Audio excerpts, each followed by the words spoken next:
Hello guys, আসসালামু আলাইকুম। কেমন আছেন সবাই? আশা করি ভালো আছেন। চলে আসলাম গাজীপুরে ঈদ গ্রামে কাটিয়ে। অলরেডি আমরা আজকে গাজীপুরে আসার পরে আমাদের এক ফ্রেন্ড আমাদের দাওয়াত দিয়েছে, যে ঈদের দাওয়াত, যেহেতু ঈদের সময় দাওয়াত দিয়েছিল, যেতে পারিনি, গ্রামে চলে গিয়েছিলাম। সেজন্য আজকে সে বলল যেহেতু আসছে, তাহলে সেজন্য ওর বাসায় দাওয়াত দিল। সো আমরা দুপুরে লাঞ্চ করার জন্য ওর বাসায় আমরা যাচ্ছি। আর আপনাদের দেখাচ্ছি যে কি আমাদের ফ্রেন্ড দাওয়াত দিল। আপনারা আমার সঙ্গে।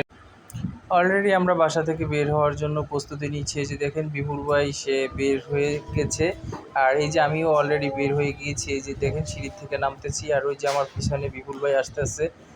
আমরা বাসা থেকে বের হয়ে যাব এখন, তার উদ্দেশ্যে আমরা বের হচ্ছি। এই যে দেখেন বাসার সামনে বের হয়ে চৌরাস্তার দিকে যাব। এই যে দেখতে পারতেছেন, এই যে অলরেডি আমরা চলে এসেছি চৌরাস্তা। কারণ চৌরাস্তা আসার কারণ হলো চৌরাস্তা দিয়েই যাইতে হইব। আর এখানে আসলাম একটা তরমুজ নিয়ে যাই। সে ফোন দিয়ে বললো যে একটা তরমুজ নিয়ে এসেন, তাই তরমুজওয়ালার লাগে আমি দামাদামি করতেছি আসলে তরমুজটা কয় টাকা কী রেট।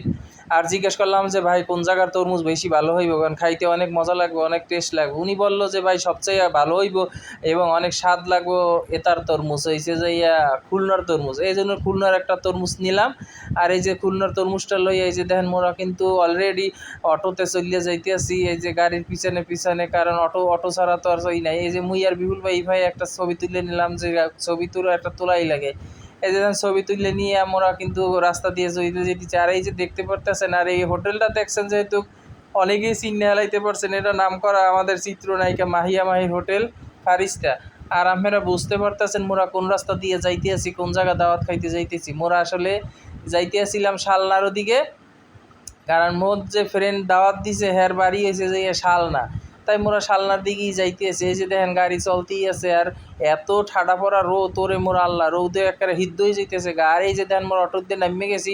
বিপুল ভাইয়ের হাতে তরমুজটা ওই যে দেখতে পারতেছেন, বিপুল ভাই কিন্তু রাস্তা পারানোর জন্য হয়েছে। এই যে মোরা রাস্তা পার হয়ে রাস্তার মাঝখানে আবার একটা ভিডিও নিলাম, এত সুন্দর। এই যে কৃষ্ণচূড়া গাছ, আসলে ফুল তো ফোটে নাই, কিন্তু কৃষ্ণচূড়া গাছের পাতাগুলো অনেক সুন্দর এই জন্য।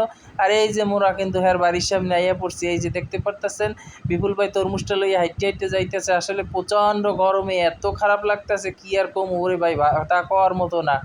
যাক, অবশেষে মোরা কিন্তু এই যে হ্যার বাসার মধ্যে ঢুকিয়ে পড়ছি। এই যে দেখতে পারতেছেন, এই যে বাসার মধ্যে ঢুকিয়ে মনে করেন বইয়া পড়লাম। আর এই যে দিয়ে খালাম্মা হেও বইয়া রয়েছে। আর এই হয়েছে আমাদের যে ফ্রেন্ড আশরাফ ভাই আছে হ্যার মেয়ে।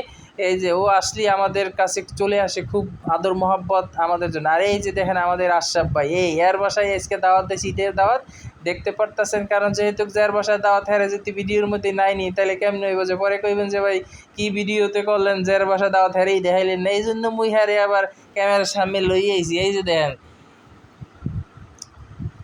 আর ক্যামেরার সামনে নিয়ে আনার পরে এই যে দেখেন আমাকে খাবার কিন্তু অলরেডি সব রেডি হয়ে গেছে। ভাবি সুন্দর করে খাবারগুলো আনিয়ে দিতে আছে। প্রথমে দেখেন এই যে মাছ কত সুন্দর করে ভাজি ভাজি করে রাখছে, আর মাঝখানে রাখছে হচ্ছে যে গরুর মাংস। দেখছেন হের গাছে আলু হয়েছে, এটা জানি কি আলু কয়, আমি নাম জানি না, বড় অনেক টেস্টি লাগে। আর এই যে ডাউল, আর শেষে আছে একবারে পছন্দ সেই হাঁসের মাংস, যা অসাধারণ। আর পোলাও ভাত। আজকে দুপুরের খাওয়ানটা সেই হইব, সেই মজাদার। এই যে দেখেন শেষমেশ মোরা খাওয়ার জন্য সবাই প্রস্তুত, বইয়া পড়ছি। আর বইয়া পড়ার কারণে এখন সবাই খাওয়া স্টার্ট করে দিব। সবাই ভালো থাকবেন। আজকের মতো মোর ব্লগ এখানেই শেষ। আর দয়া করে সবাই মোর চ্যানেলটা একটু সাবস্ক্রাইব করে দেবেন প্লিজ। সবাই ভালো